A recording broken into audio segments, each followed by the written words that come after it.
bahan penggunaan, serta sistem keamanan, tidak ada data yang redundant atau double-double. Cara instalasinya gampang dan pedoman penggunaan. Targetnya yang ini pelanggan, dan penjual. Tadi keterangannya adalah kepercayaan serta kehandalan yang akan diberikan dari aplikasi ini.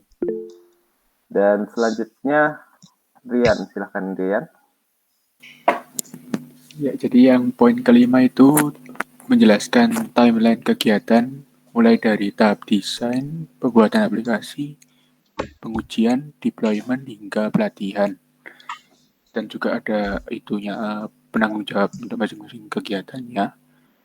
Kemudian untuk poin 6 itu potential issues and risks yang berisi scroll ke bawah.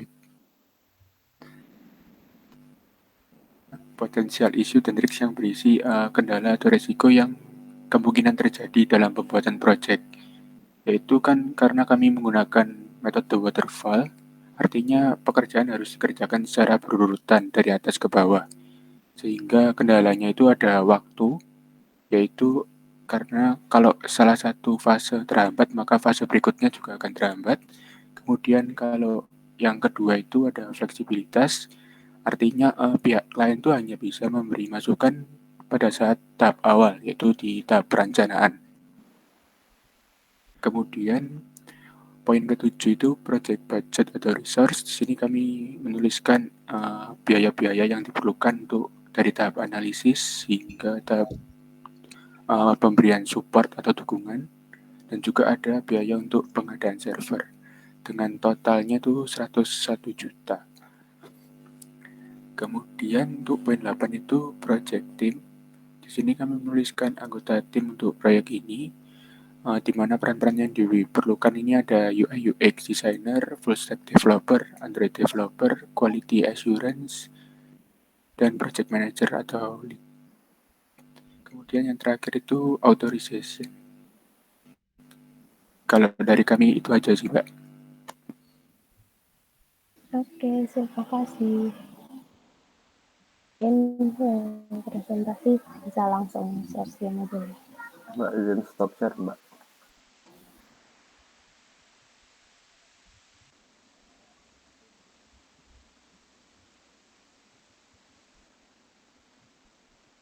Yang lainnya yang mau presentasi silakan ya.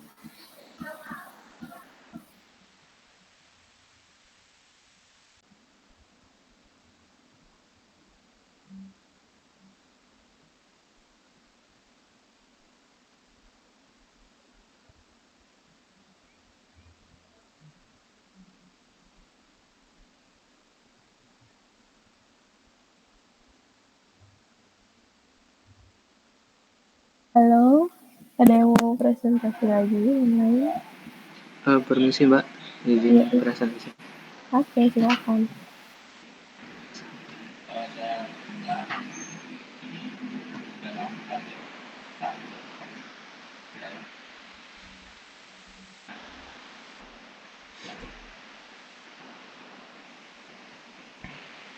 Apa sudah terlihat Mbak?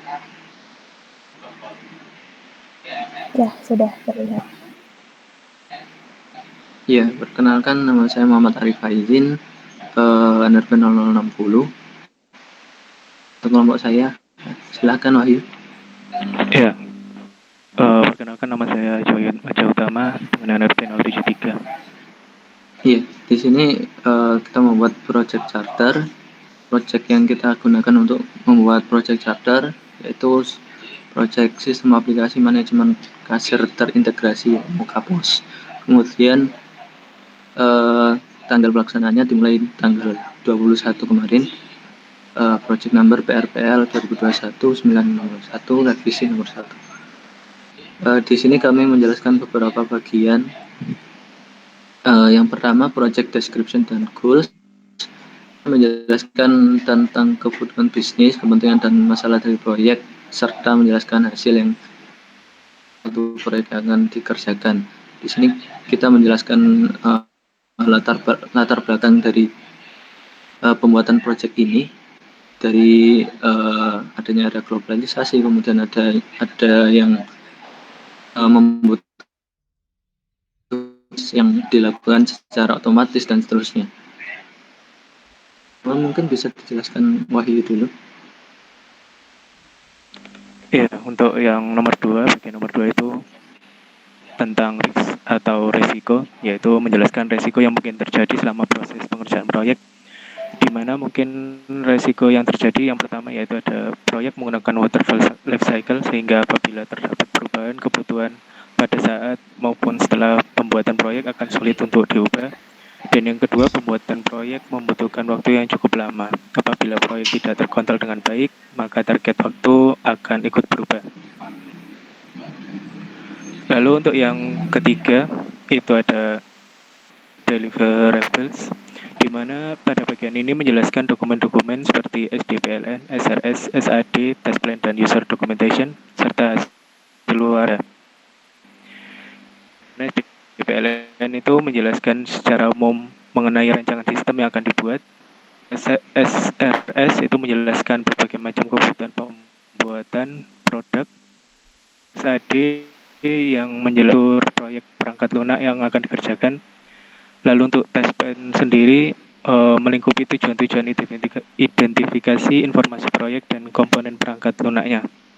Lalu sistem ini direncanakan akan menghasilkan suatu luaran berupa web resmi Mokapos di mokapos.com dan aplikasi desktop maupun mobile yang terkoneksi ke web Mokapos, di mana aplikasi ini dapat menyelesaikan permasalahan yang ada serta sebagai bentuk rancangan pengembangan usaha atau konsultasi bagi pemilik usaha UMKM. Untuk selanjutnya yaitu ada scope definition, di mana bagian ini menjelaskan ruang lingkup proyek, misalnya batasan scope dari proyek serta penentuan kebutuhan fungsional dan non-fungsional. Untuk aplikasi Mokapos, cakupan atau batasan penggunanya yaitu bagi seseorang yang memiliki usaha di bidang jual barang dan menginginkan kemudahan dalam manajemen usaha dan transaksi. Untuk kebutuhan fungsionalnya, yang pertama yaitu sistem harus dapat mencatat laporan penjualan dengan cepat. Lalu sistem juga harus dapat mengetahui inventory secara real time. Sistem juga harus dapat melakukan proses transaksi menggunakan e-money. Sistem harus dapat manajemen pelanggan, stok barang, pemesanan, meja pegawai. Dan sistem harus dapat melakukan proses peminjaman modal. Dan yang terakhir, sistem harus dapat mengintegrasi antar tempat usaha. Merupakan kebutuhan tambahan yang tidak memiliki input, proses, dan output. Namun kebutuhan non-fungsional ini sebaiknya dipenuhi karena akan sangat menentukan apakah sistem ini akan digunakan user atau tidak. Berdasarkan performanya, sistem diharapkan dapat mempersingkat waktu yang dibutuhkan untuk menyelesaikan setiap pekerjaan. Dan untuk kebutuhan non-fungsional selanjutnya yaitu berkaitan dengan terintegrasinya data. Dan yang kebutuhan non-fungsional yang terakhir yaitu dari segi pengontrolan sistem yang diinginkan user, antara lain adalah sistem yang dapat mempermudah dalam pengambilan keputusan oleh pihak manajemen tingkat atas dalam waktu yang tepat. Oke, untuk bagian selanjutnya yaitu project milestone. Ya, ini berkaitan dengan timeline dari pengerjaan proyek yang akan kita jalankan.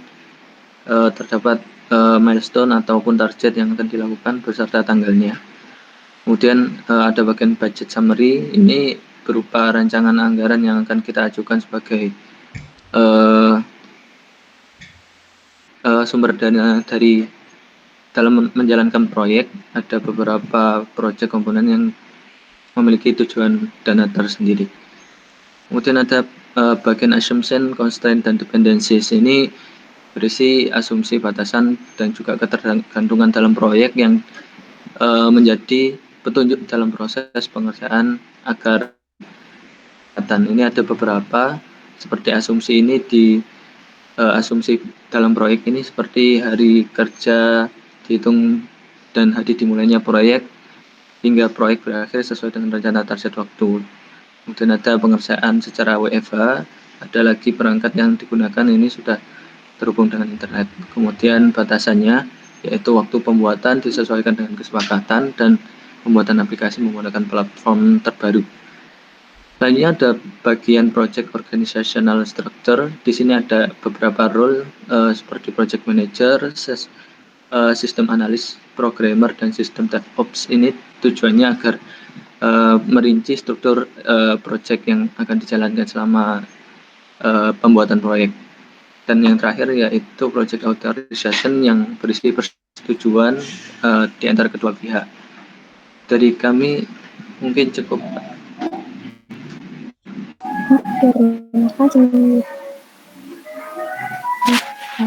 Kelompok selanjutnya mau presentasi, silahkan. Kelompokku boleh, Mbak? Iya, silakan.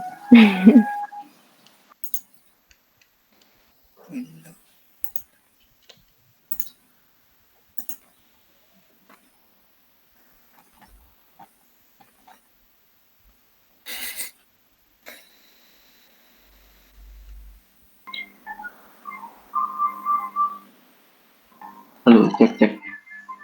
Mas oke. Oke, aku mulai langsung aja ya. Oke. Sebelumnya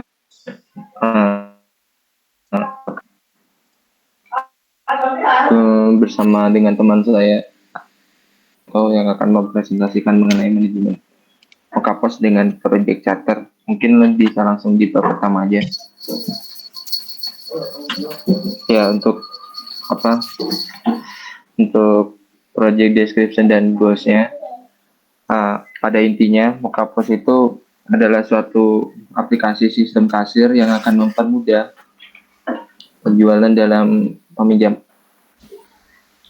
modal, manajemen stok barang, melakukan pencatatan transaksi, manajemen cabang usaha, manajemen keuangan usaha, serta pembayaran dengan digital payment dan pengaturan meja setiap pembeli. Lalu pada bab keduanya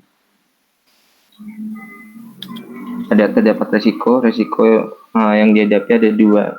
Yang pertama karena menggunakan waterfall life cycle,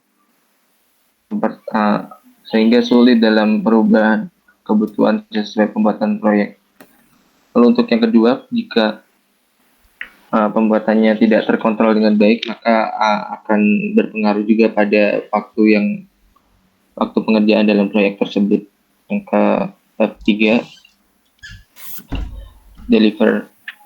deliverables, ada SDPLN-nya, meliputi perkenalan dokumen dan gambaran umum proyek. Lalu ada SRS, meliputi kebutuhan produk. Lalu SAD, meliputi overview dari dokumen arsitektur, goals, dan constraint. Lalu ada TSD-PLN yang merupakan test plan, di mana terdapat strategi pengujian juga, identifikasi yang diperlukan, serta daftar lampiran terkait. Pada ending dari perencanaan ini yaitu membuka web resmi Mokapos di mokapos.com dan dapat membantu dagang atau usaha yang sedang dikembangkan. Yang keempat mungkin skopnya. Di sini terdapat batasan dalam lingkungan pekerjaannya. Yang pertama batasan proyeknya. Batasan proyek hanya dapat diakses oleh pemilik dan karyawan usaha, pedagang, dan UMKM.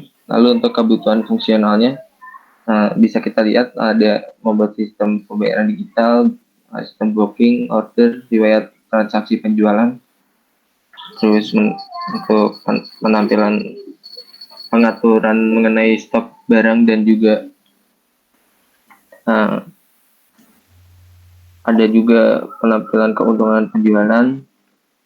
Lalu ada peminjaman modal, sistem konsultasi, pembagian bahan dan pengeluaran, keuangan per cabang, dan juga analisa penjualan tiap cabangnya.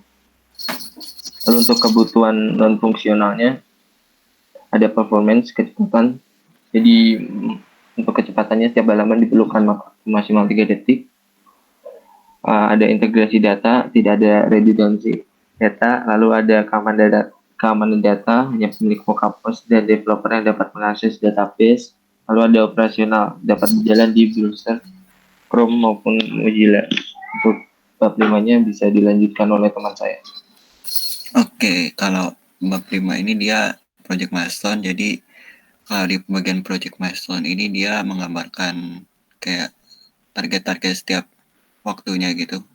Dari mulai project dimulai, menyelesaikan analisis project ini dia menganalisis kira-kira dia butuhnya apa aja. Terus habis itu menyelesaikan analisis desain aplikasi, dia itu menganalisis desain yang dibutuhkan. Terus mulai pembuatan aplikasi, menyelesaikan web, menyelesaikan Android, memulai testing, menganalisis error, menganalisis perbaikan, melakukan instalasi, melakukan analisis secara instalasi sampai proyeknya selesai.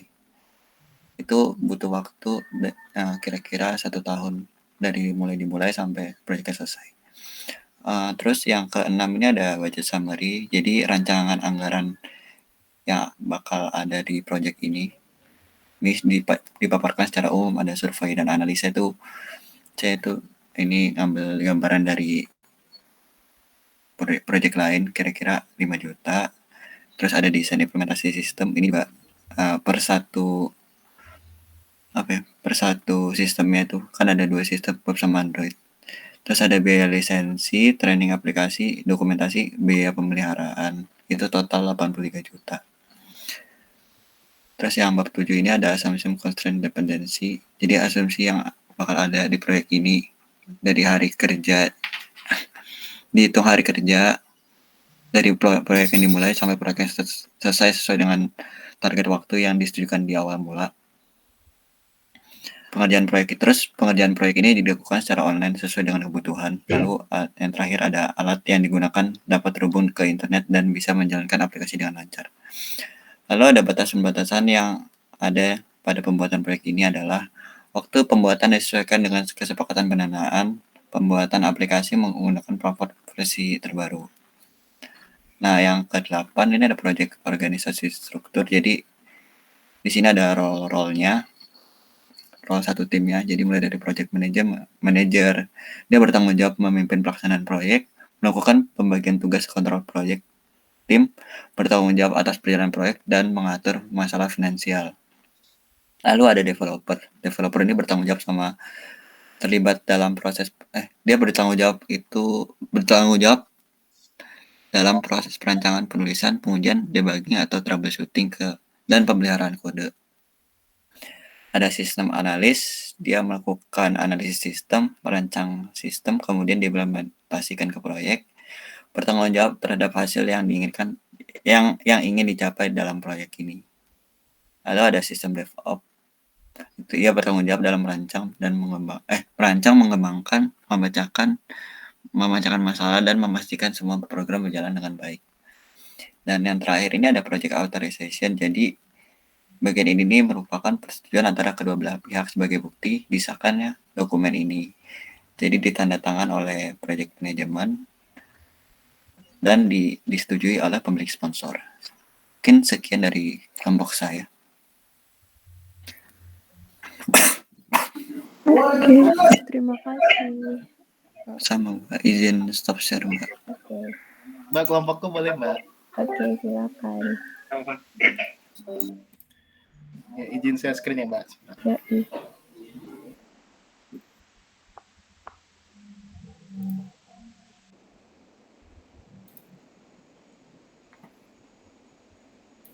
Udah terlihat belum Mbak? oke, udah. Iya. Mbak, jadi saya mewakili kelompok 11, ini anggotanya saya sendiri, dan ini ada Ines Yulia Manda, saya NRP 40 dan Ines NRP 208, ini akan mempresentasikan project starter untuk project Mokapas. Jadi yang pertama tuh seperti biasa ada kesimpulan ini biasanya isinya kayak deskripsi, ada kayak deskripsi, itu sih kayak deskripsi singkat tentang proyek ini, mulai dari nama proyek, sponsornya siapa, manajernya siapa, terus timeline-nya project ini apa, tujuannya apa, dananya apa, dan penerimaan proyek ini maksudnya adalah saat klien sudah menerima hasil jadi dari proyek ini kapan. Nah, kemudian skop lingkungan pekerjaan ini tuh Scope ini sendiri itu kemarin sudah kami jabarkan di dalam SOW sendiri sih. Nah, untuk lingkupnya sendiri bisa dilihat ini ada yang global, ada pembayaran, ada yang peminjam modal usaha, ada internal, pembukuan, dan aplikasi. Nah, kemudian untuk sistem dari Mokapos ini sendiri itu kami jadi dua seperti saat SKPL itu ada pertama ada kebutuhan fungsional, ada yang kebutuhan non fungsional. Kalau fungsional itu bisa dilihat ini yang maksudnya kebutuhan yang harus ada sih. Jadi kayak saya namanya juga aplikasi kasir, tadi kan harus dapat mencatat laporan penjualan, terus dia mengetahui inventar secara real time, kemudian melakukan proses transaksi, manajemen pelanggan, stok barang, pemesanan, pegawai, meja, kemudian dia juga bisa melakukan peminjaman modal serta ya ini untuk untuk membantu pengusaha ketika memiliki berbagai macam tempat usaha itu sistem ini juga dia harus bisa melakukan integrasi antar tempat usaha yang banyak itu. Nah, kemudian kebutuhan non fungsional ini kami jadi dari tiga sih. Yang pertama berdasarkan performa. Ya, performa ini maksudnya adalah dia sistem ini tuh dengan waktu yang seminimal mungkin itu dia harus bisa menyelesaikan setiap pekerjaan yang ada. Kemudian berdasarkan integrasi data itu ya itu sistem ini berharap bahwa ketika dia mengumpulkan data itu dia tidak ada redundansi antar data. Selain itu datanya juga harus akurat serta konsisten. Kemudian kebutuhan non fungsional berdasarkan pengontrolan sistem yaitu dia sistem ini harus dapat mempermudah pihak manajemen dalam mengambil suatu keputusan seperti itu.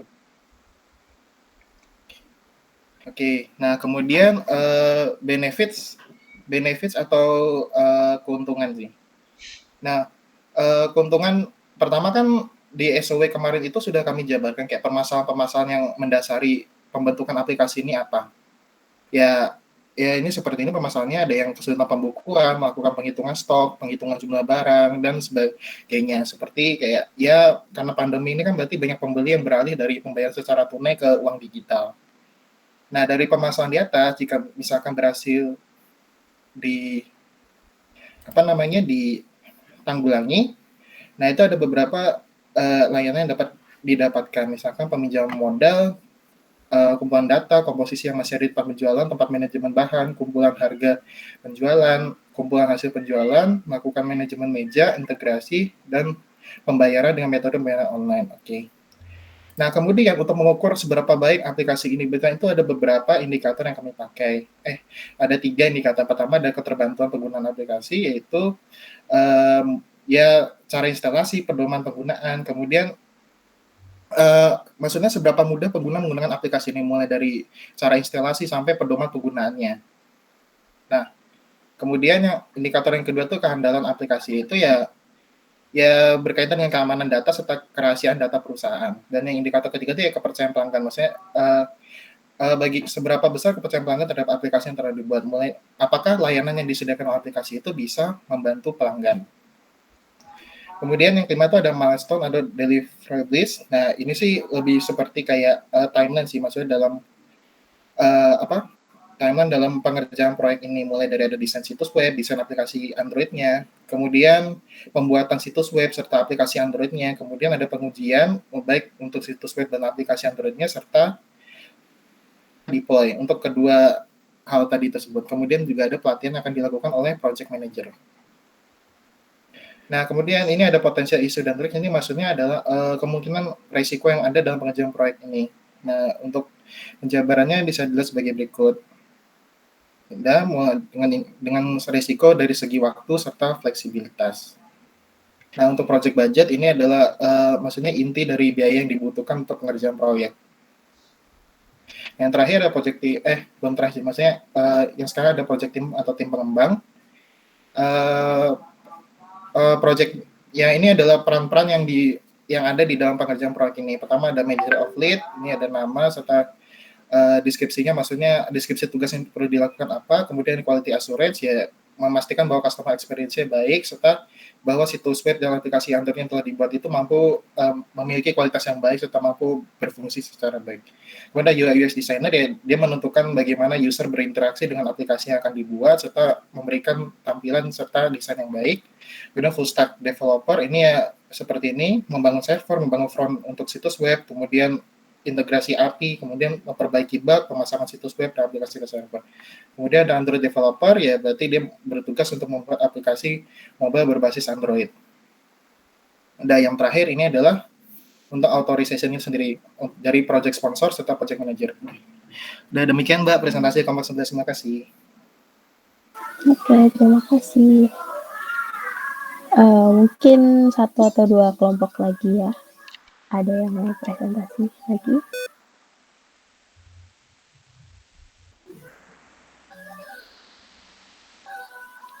Halo.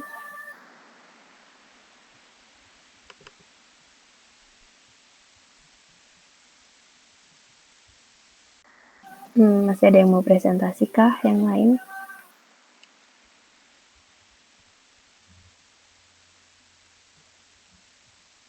Permisi Mbak, izin share screen ya Mbak. Oke, silakan.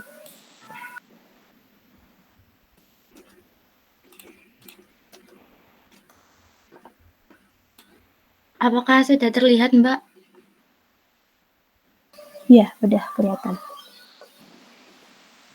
Mungkin Hani bisa dijelasin ini 1-4 Hani. Oke, jadi kalau yang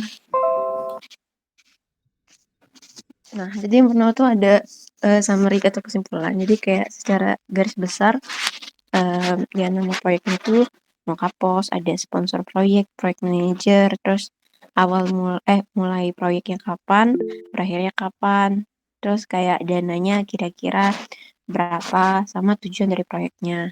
Terus lanjut ke scope atau lingkup pekerjaan. Nah, di sini ada lingkup batasan dari aplikasinya.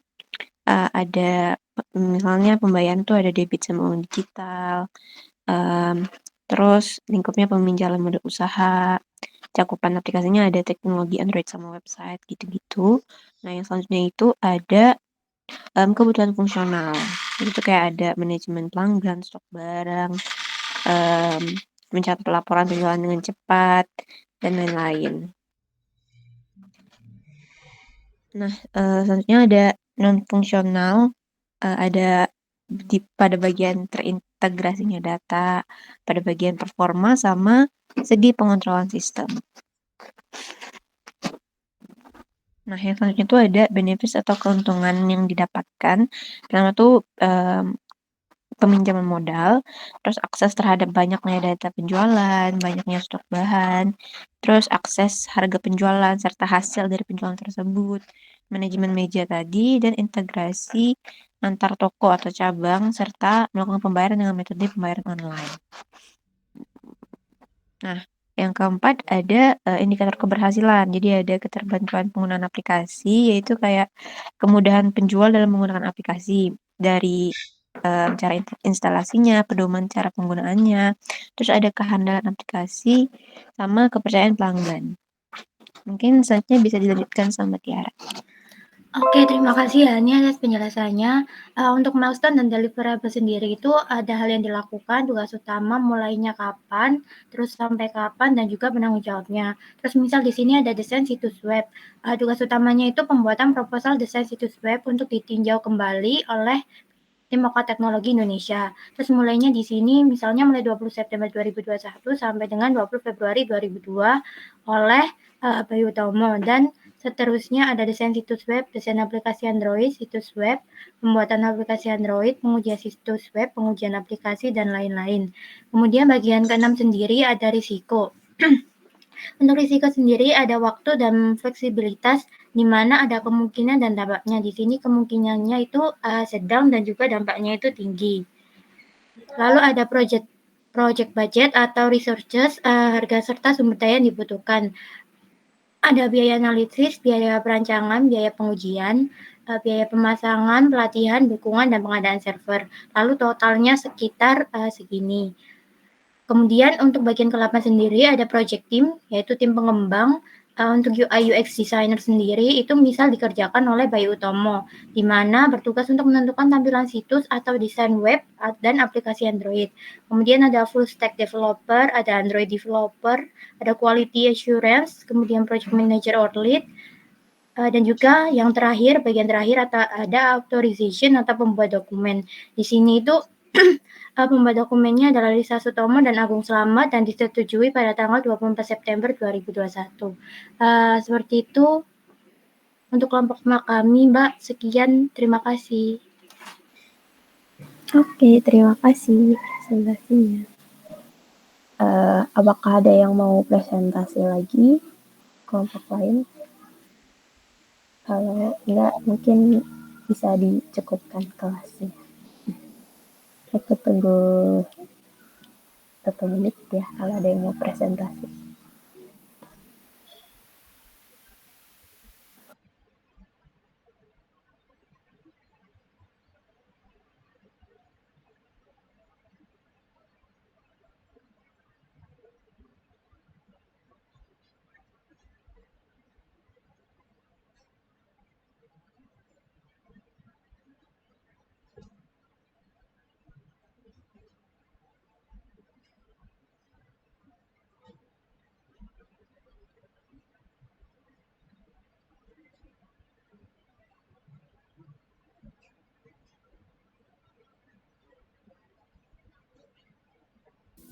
Oke, udah nggak ada yang mau presentasi lagi kah? Oke, kalau nggak ada bisa aku akhiri sampai di sini dulu ya untuk pertemuan hari ini.